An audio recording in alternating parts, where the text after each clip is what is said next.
All right, let's just jump right into this. We're going to explore a world that sounds like something straight out of science fiction, but really, it gets to the very core of what makes us human. What would actually happen if one day we all just stopped aging at 25? The thing is, this idea we all have of eternal youth, it might not be the paradise we think it is. In fact, it could be a complete nightmare in disguise. Let's dig into why. Okay, so first we've got to lay down the ground rules for this whole scenario. Imagine a world where, starting right now, a totally new rule of biology applies to every single person on Earth. So, here's the deal. The moment you hit your 25th birthday, your body is physically frozen in time. You look 25, you feel 25, forever. But here's the catch. This doesn't make you immortal. You can still get sick, accidents can still happen, but that slow, steady march of time on your body, yeah, that's completely over. Just let that sink in for a second. You walk down the street, and everyone, from your new neighbor to your great-great-grandmother, looks like they're in their mid-20s. I mean, all those visual cues we use every single day to understand age, experience, and authority. They're just gone. And this right here is the central conflict in a nutshell. On one side, you've got this incredible promise, right? No wrinkles, perfect health, endless energy. Sounds amazing. But then, bam, the flip side hits you, and the problems are immediate and catastrophic. Cities are overflowing, resources disappear, and the very fabric of society just starts to break. Okay, so let's really dig into how this whole thing would unravel. Because when everyone looks exactly the same, the old rules of society just don't apply anymore. And the consequences? They're staggering. Right off the bat, you've got the biggest, most obvious problem: population. People stop dying from old age, but they sure don't stop having kids. The population explodes, putting an absolutely impossible strain on every system we have. Who even gets to have children in a world where nobody ever leaves to make room for the next generation? And that's just the start. The whole social fabric just tears apart. I mean, think about it. You're in a meeting at work. How can you possibly tell who has the experience, who actually has the authority, when the brand new intern and the CEO look the exact same age? And this goes way beyond just your 9 to 5.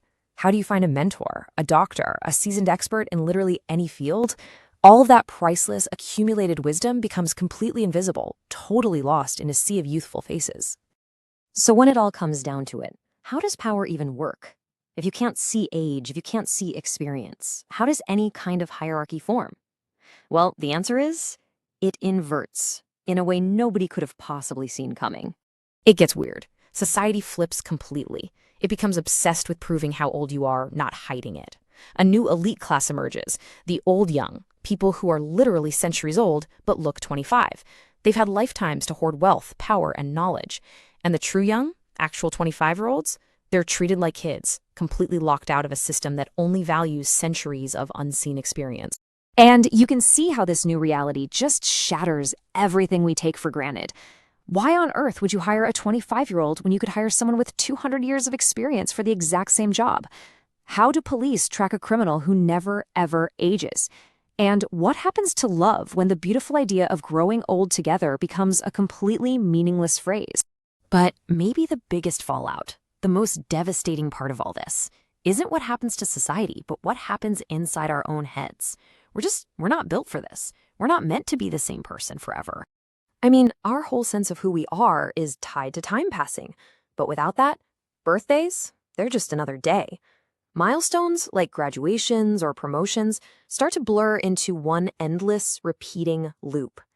People begin to feel profoundly, deeply stuck, leading to a global mental health crisis unlike anything we've ever seen. And that really brings us to the core question, the psychological crisis of it all. If your outer self is totally frozen, does your inner self just stop developing too? Are we even capable of growth if we're trapped in an eternal present? And this personal crisis, well, it scales up, big time. We're not just talking about social problems anymore. We're talking about the survival of the human race. This is an existential threat. So humanity basically splits right down the middle. On one side, you have the naturals, who just accept this new reality. On the other, you have the accelerators, who are desperately using every bit of technology they have to try and restart, control, or even modify the aging process. It sparks this insane biological arms race for the future of our species. But all this fighting, this technological race, it's really just a distraction. It's masking a much darker, much more fundamental problem, a biological time bomb that's already been set. Is this, plain and simple.